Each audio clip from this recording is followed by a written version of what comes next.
ठ्याक्क मौका मिलेको बेला एउटा हिन्दी कविता जस्तो संयोग मिले जस्तो बेलामा ठ्याक्कै भेट्यो एउटा कविता। कविताको शीर्षक छ क्या हमारे पूर्वज बन्दर थे। यसको राइटर चाहिँ आशकरण अटल। कविता यस्तो छ। घर में पाते ही एकांत मैं रटने लगा डार्विन का सिद्धांत। क्या हमारे पूर्वज बंदर थे, क्या हमारे पूर्वज बंदर थे। और जब मैं रट रहा था तब पिताजी अंदर थे। वो आए और चिल्लाए, ये क्या बकता है, पूर्वजों को बंदर कहता है। सोचा था पढ़ेगा लिखेगा, बाप दादों का नाम रोशन करेगा, उल्टे बता रहा है उनको लंगूर। नाम रोशन करना तो दूर, उल्टे बता रहा है उनको लंगूर। पिताजी ने खींच के एक हाथ दिया। मैंने डार्विन साहब को याद किया कि आप तो मर गए, मेरी जान को मुसीबत कर गए। बंदर को पूर्वज मानूं तो घर में धुलाई, ना मानूं तो स्कूल में धुलाई। मैंने सोचा सबसे पूछा जाए और फिर किसी नतीजे पर पहुंचा जाए। मैंने पूछा अपने पड़ोसी से, क्या हमारे पूर्वज बंदर थे।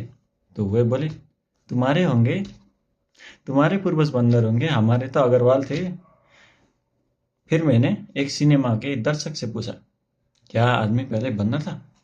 वो बोला, था क्या, आज भी है। विश्वास ना हो तो ये फिल्म में हीरो को देख लो, बंदर से 2 कदम आगे अगर कपड़ा निकाल लो तो पूरा बंदर है। फिर एक दिन दादाजी साम्याकालीन आम के भयंकर शौकीन अपने मित्र राम दुलारे के संग बादर गए। आम का दाम सुन राम दुलारे राम को प्यारे हो गए। दादाजी मुंह लटकाए घर वापस आए। मैंने दादाजी से पूछा, क्या आदमी पहले बंदर था। दादाजी रोते रोते बोले, काश काश हम आज भी बंदर होते तो राम दुलारे यूं नहीं मरता, किसी पेड़ पे चढ़ता, जी भर के आम चुराता, ना बाजार जाता ना भाव पूछता। अगर बंदर होता तो राम दुलारे यूं नहीं मरता। मैंने पूछा एक चोर से, क्या हमारे पूर्वज बंदर थे। वो बोला, साहब सिद्धांत तो यही कहता है, लेकिन जो सिद्धांतों पर चलता है वो भूखा मरता है। मुझे भूखा नहीं मरना। बंदर को पूर्वज मानकर, पुलिस वालों को नाराज मानकर, अपने माई बाप को पुलिस वाले, अपने माई बाप तो पुलिस वाले हैं, अपन तो उनकी पैदा किए हुए हैं और उन्हीं के पाले हैं। मैंने पूछा एक पुलिस वाले से, क्या हमारे पूर्वज बंदर थे। वो बोला, जी हम तो सिपाही हैं, जो कहेंगे मान लेंगे, पर आप जरा धीरे बोलिए, दरोगा जी जाग जाएंगे। और वो तो अपने बाप को नहीं सुनते, वो अपने बाप को नहीं मानते, बंदर को क्या मानेंगे। उन्होंने सुन लिया तो आप और डार्विन दोनों को अंदर धर देंगे। मैंने एक नेता से पूछा, क्या आदमी पहले बंदर था। वो बोला, आदमी पहले बंदर था ये सही है, पर लगता है तुमको हमारी पार्टी का इतिहास मालूम नहीं है। हमारी पार्टी ने ही आंदोलन चलाकर बंदर को आदमी बनाया, उसके बाद देश आज़ाद किया। बेटा हमारी पार्टी के गुण गा, हमारी पार्टी नहीं होती तो तू आज भी बंदर होता। इस बार चुनाव जीत गए तो हम फिर एक आंदोलन चलाएंगे जिसमें बचे कुचे बंदरों को आदमी बनाएंगे। मैंने एक मदारी से पूछा, क्या आदमी पहले बंदर था।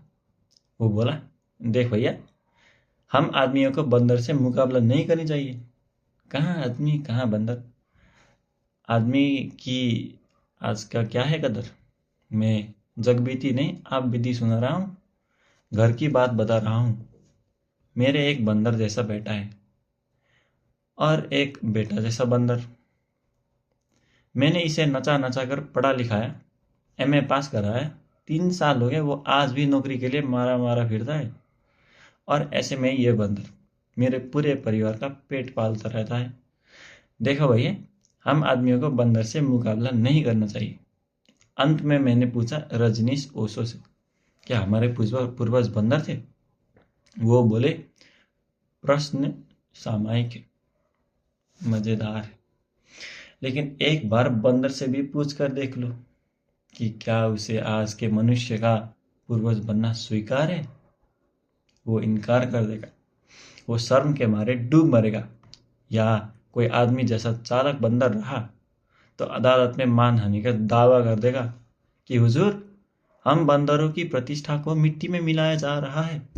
इस भ्रष्ट और हिंसक मनुष्य को हमारा वंशज बताया जा रहा है। मनुष्य होना एक दुर्लभ घटना है। मनुष्य अभी मनुष्य नहीं बना है।